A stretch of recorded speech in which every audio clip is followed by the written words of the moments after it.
In DC, for DC. DC Radio, 96.3 HD4 and DCRadio.gov.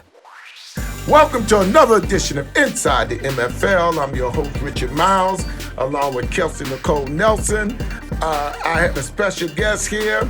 I got Mr. Bethea here, which me and him be fussing all the time. He was a teammate of some of my classmates that went to Cardozo. He played on the first national championship team, Morgan State and Grambling. I think they beat Grambling too. So I want to introduce my co-host, Miss Nelson. You there, Miss Nelson? I am. Thanks so much again for having me on. I love your energy this week. Now I know we're really going to have a great show. Oh, heck. Oh, we must be ready. We must be ready then. We must be ready. We are. And as you said, you have a very exciting guest in studio, so let's get to it. Okay, well, like I said, I had Mr. Bethea here, and he went to school. He played on the same team at Morgan State with some of the guys that I played with at Cardozo High School. Of course, I was a youngin' then making my bones. I was a freshman there. They had great guys that go up there like Superman Sims. We had Big Ronald Sr. We had Mayo. These are some of the guys. Tim Baylor. If I don't say Tim will kill me. No you know question. what I mean? But these are some of the guys that played at Morgan State. Mr. Bethea, tell us what's going on here. Because when you call me, I'm always going to answer the call, right? Well, Miles, my organization, the Black Sports Legends Foundation, we're a DC-based 501c3 organization.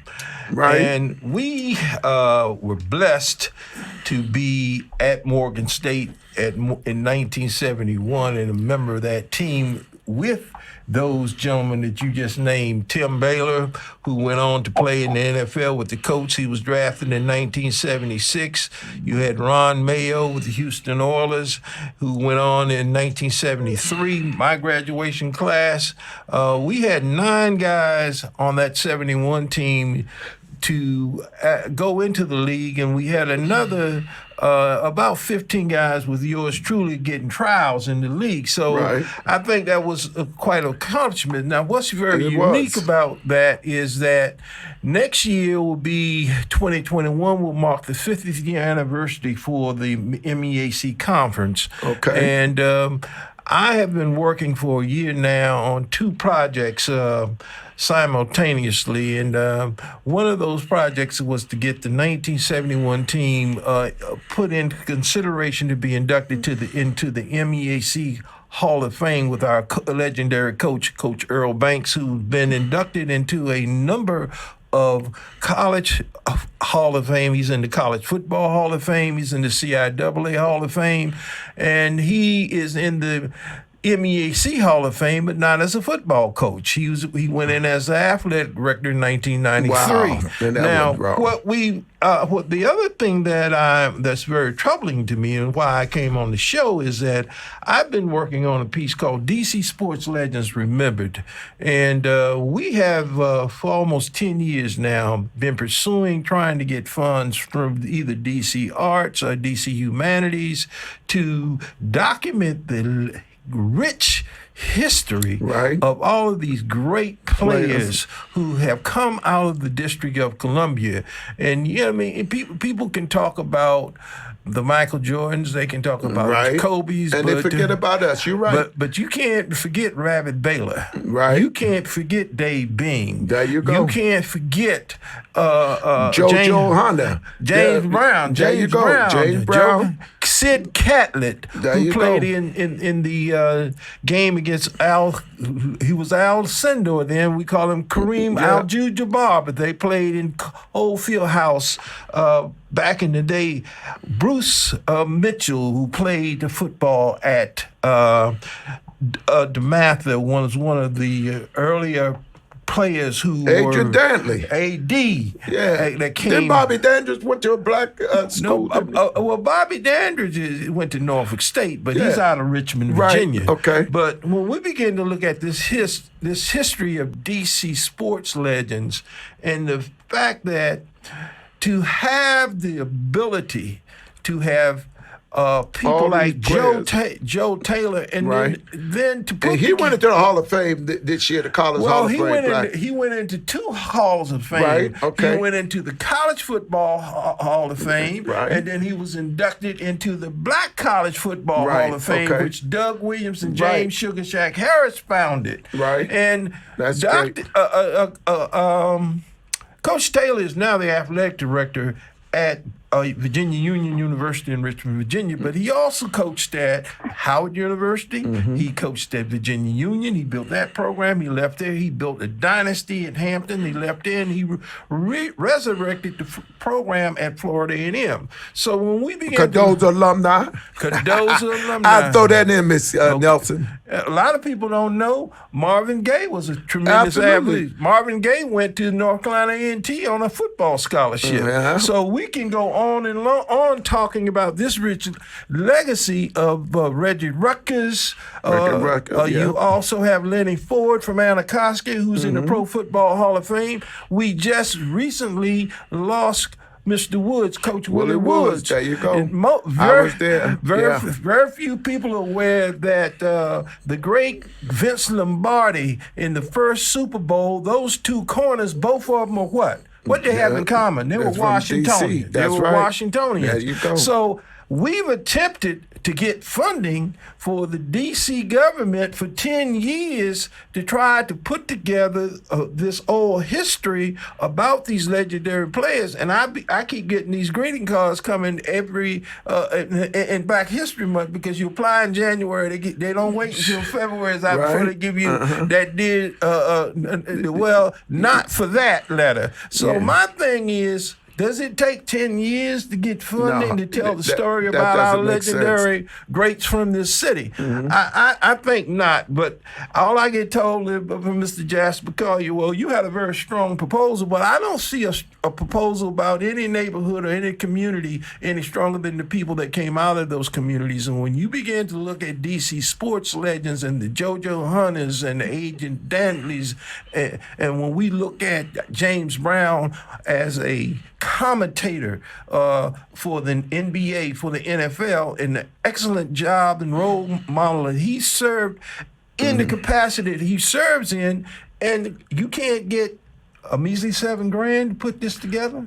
I mean, brother, that don't make no sense. So I decided, Miles, I said, well, look, it's not sour grapes, but I'm clicking 69. I mean, the next time this clock is ticked, it'll be right there. So the bottom line is, time is something that when you get no one possessed. That's time. Bruh, it's called, when they asked George Allen what was the future, he said the future is now. That's right. So this is what we're talking about. We're trying to get these interviews done as a pilot, because we wanted to try to take that and try to enlarge it, because we originally started trying to put this together as a documentary piece, but we've gotten so much pushback from folks who don't look like us that's in this city now making decisions on who get what.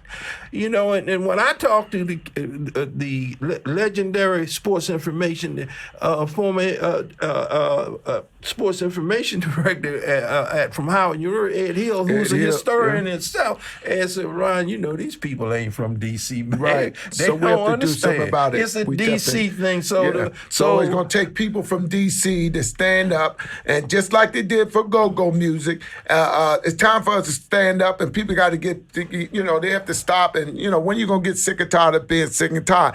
And I know you like to address on that, Miss Nelson. Yeah, I think so many topics. And your father went to Grambling, right? Yes, he did. So yes, I am an honorary Gramblinite, and I'm very well connected to the school. And I think everything he touched on was important, and talks about just the overall importance of HBCUs. And HBCUs, unfortunately, continue to come under attack. And we continue to make sure they get the equal funding, and that the athletes there have, not even just the athletes, everyone there, the students, the teachers, everyone has great facilities and great programs. And I think you talk about D.C., and D.C., Black culture contributed so much of it. And now, as you guys are mentioning, gentrification has greatly changed that. But you would like to still see leadership in office that makes sure that Black culture is preserved. You can't erase what DC is and what DC was and what DC will continue to be, because we will always be here. And I think that's what's important. I think this is why you have decided to keep the Minor Football League headquarters inside the nation's capital, tying this conversation back to the Minor Football League and you being a native Washingtonian. You have a lot of people like myself who have been born and raised here and know what it's like. And so I think that's important. I think you relate your story to the overall story of the Minor Football League, and it also relates to the importance and focus that you have placed on HBCUs. You've met with the presidents of historically black colleges and universities. You have put outreach out there saying that you want those players. You're saying, I see you, I hear you, the MFL wants you, we want to give you an equal shot like we do all other players from all other schools. And I think that just talks about the great work that you do. And I hope every player out there who goes from HBCU or even a Division III or Division II school knows that the Minor Football League wants to make sure that everyone at least has an equal shot at becoming or getting a spot on a Minor Football League franchise team. And I think that's what makes the Minor Football League very unique compared to other leagues. And also, I want to say to my good friend here, because he get excited like me. You know, both of us can't be together, but we need to, and I know you do have a lot of contacts, Kelsey. I think we need to get the Jane Browns and all of them to write a letter. So, you know, strength in numbers. I think if we get correspondence from all of these guys and say, hey, look, man, you know, we're not only doing stuff in sports arena and stuff, but in the community we came out of, the communities itself cannot talk. Only the kids, the product that come out of the communities. You know what I mean? One of the things that I like for people to understand is, like, when you look at a guy, outstanding young man, Vernon Davis, and his brother, and the contributions that they make and things that they do that go under the radar, go completely under the radar. I look at the DC group that Coach Bob Hedden and the trying to think of the brother. Yeah, the DMV. The DMV group. I look at the outstanding Coach Butch McAdams, and the guys do every year trying to raise money to help kids from this city. But one of the things that concerns me is that when it comes time to telling the story of these individuals who are legends, that we walk by football fields named after these legendary coaches. If you walk by Cardozo's Field, most people can't tell you the name of Cardozo's Field, but it's named after a legendary coach, okay? So you got to talk to Coach Bob Hedden, who can give you that history. Well, Coach Hedden's up in time like we are now, so we need to be able to keep that history alive for our younger people coming today. But if we don't get those stories told by those people who lived it, right, you know, it's not going. It's lost forever, because, like I said, you know, it's almost like looking at what's going on right now in the MEAC conference. You recently had Hampton University join the Big South Conference. You had North Carolina. But see, North Carolina A&T just followed suit. No. That conference just lost 4 teams that left the Big South, and if had it not been for A&T and Hampton joining the Big South, they wouldn't even be a Division I conference anymore. They couldn't qualify. But the problem is, it's left a hole in the MEAC, because when they say Aggie Pride, bro, they mean it. They travel. Absolutely. And, you know, tell us where they can get in contact with you, for our people that are listening to this, how they can get in contact with you to help with this petition that we need to put together. Well, they can go to my website at it's the Black Sports Legends with an S Foundation.org, and my email is rkb@theblacksportslegendsfoundation.org.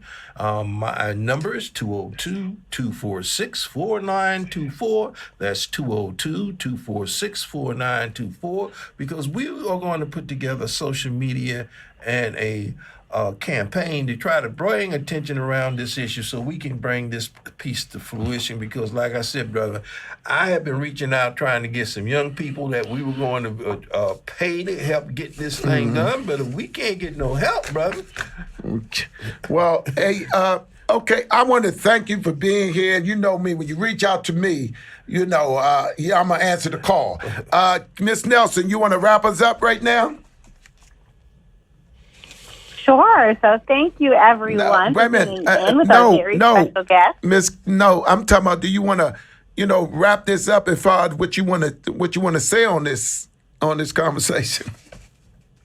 You got me excited, Alice. No, you trying to lead the show already. You bad as the producer. You trying to lead the show already. I'm talking about what he's doing. No, I think I think you touched on just so many great things. You talked about James Brown, and I've had the honor and privilege of having James Brown as one of my mentors in the sports media landscape. And, he's just been magnificent in helping me kind of navigate the waters. And, he continues to break barriers. And James Brown is someone that we all look up to for that reason. Another guy that is from the area and who gives back. You talked about Vernon Davis, a fellow Terp, and him and his brother also give back to the DC community. And I think it's not just DC, but I think it's important for all athletes to make sure they, yes. Ms. Nelson, why don't we pause for this commercial break and then we'll pick that back up, okay?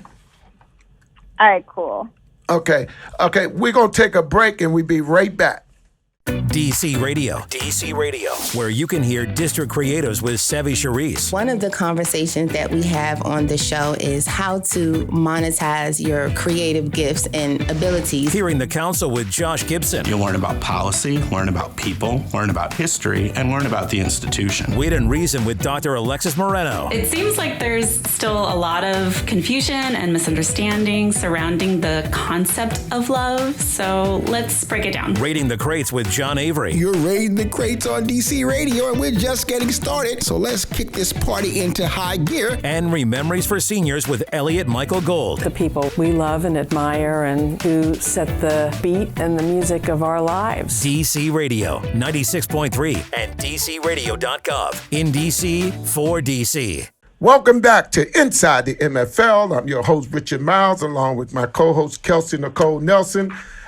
We here with my man Bethea because he's fired up. I'm fired up.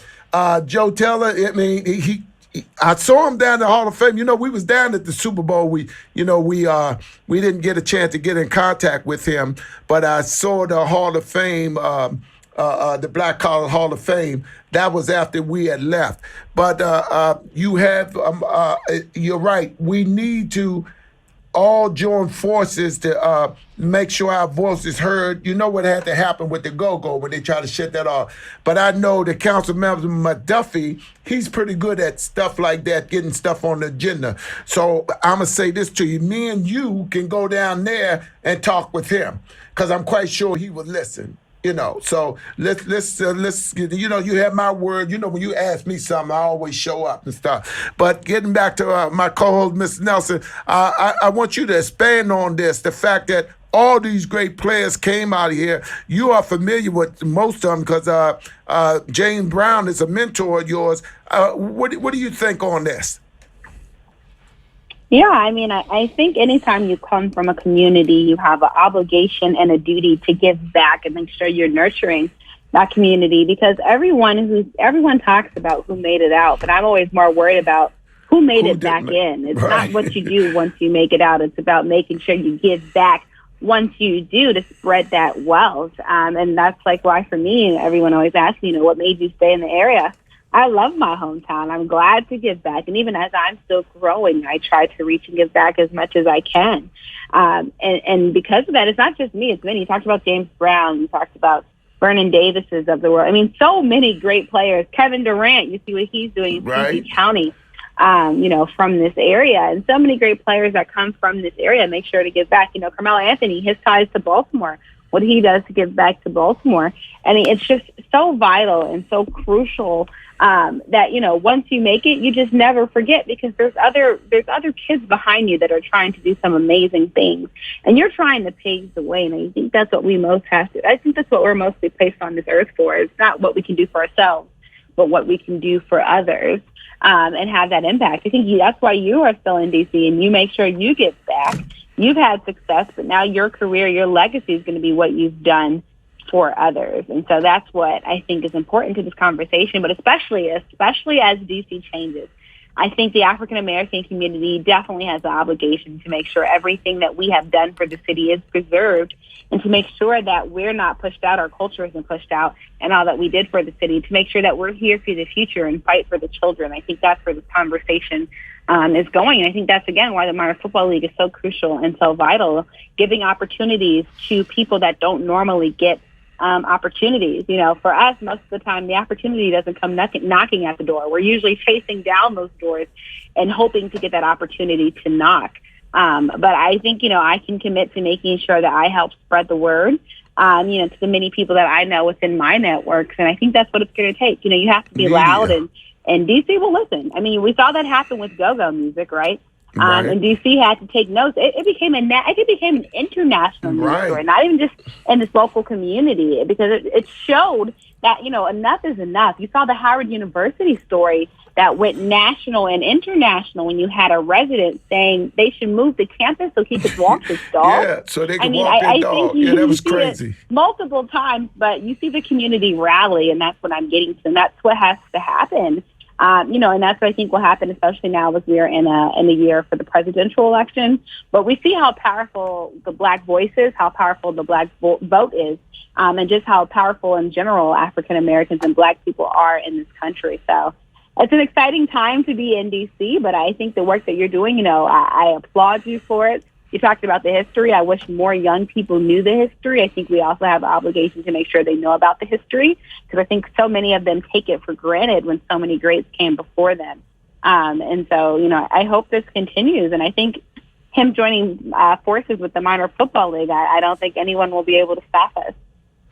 Yeah, so, Mr. Bethea, tell us more about this, because we talked about this before, as you know. You've been on my show previous, but I had no idea that you was having this kind of resistance. But then again, I should have known, because, a lot of times we do forget, the people that was ahead of us. Just like you mentioned Cardozo Stadium. Now, for people who went there, I know who Sal Hall was. And not only he was a great coach, Cardozo, a lot of people didn't want to play Cardozo. That's how good he was coaching. That's how good his teams were up there, Sal Hall Stadium. But I was just saying the fact that we having this type of problem. Why is it that? Well, when I look at this proposal, brother, which I've updated numerous times, we originally started trying to get this thing funded in 2011. It's 2020. Now, that's crazy. If you ask the question, McKinley Armstrong, who knows who McKinley Armstrong? He died Greater Washington. He was a great Washington basketball coach at McKinley Tech High School, who built those legendary teams in the 60s and 50s. So I can go on and on, because I've got a dossier here with about 800 names in here. That's and right. When you look at 800 names and you are trying to put together a small pilot just to show people the power of getting this history so our young people will be able to access this thing, because we had broken it down from, we've got to put together an app to put this information so our young people, because you have to meet them where they are right now. Right. And everybody walks around with a cell phone in their hand, a mini computer. So you got to go where they are. But the fact of the matter is, why is it always a situation where our stories got to be told by other folks, other people, and they ain't gonna tell it right? They're not gonna tell it right. Us. And the only way you get this story told right, you got to have the people who know the history, who are from there, and who lived that history, talk about the why here and the impact that the Boys Club of Washington, D.C., right there on O Street, has had in this community, and the lives that the Willis Stewarts, Bob Heddens, Joe Dean Davisons have saved. And these legendary coaches, many of them have gone on to be with the Creator. Yeah. And we can't get their story told. Yeah. To me, that's this makes no sense whatsoever. It was just like we were talking during the break. I was talking about the history that's being made to the gentleman there about the XFL. If you look at the Washington, D.C. franchise, that is D.C. history. Steve Wilson played for Coach Tillman Cease, who mentored him. He mentored the head coach, Pep Hamilton. And he also coached the quarterback coach there. Ted White. So if, quote unquote, there were alumnus, say, made of AU or GW Maryland, somebody down there at the Washington Post would have picked up that article. It would have been a big article about that university and the relationship. But you didn't see that about Howard University. You see what I'm saying? Right. So the bottom line is this.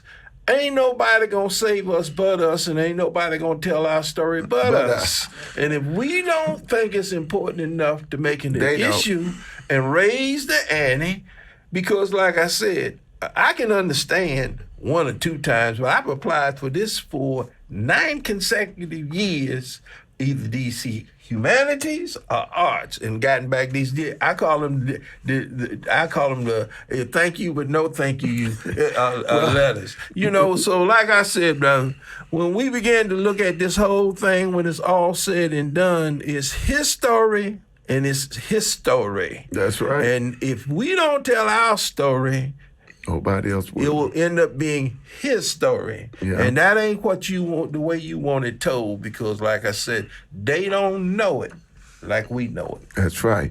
But like I say, I'm definitely going to get with you, and you know how I am. If I say I'm going to do something, I'm going to do it.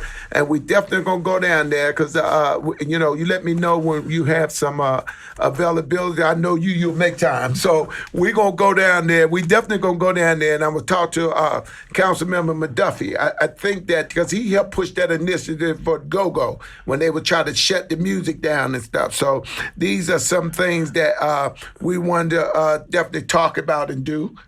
Yeah, well, and one of the things that you have to understand, which I understand in the whole realm of things, everybody has their own interests and their own agendas. Well, my agenda was to try to get this story told before Will Davis, coach, right. Former head basketball coach.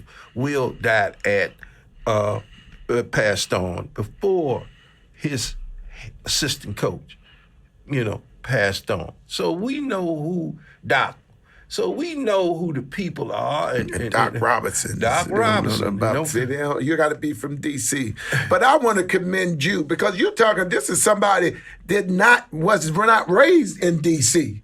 You know what I mean? And he's taking initiative because of the ball players he played with and stuff. He had enough to come up with this idea. I mean, this is great. That's just like me. I come up with the minor football league. It's a lot of people hating on me, but I don't care. You know me, I push it on.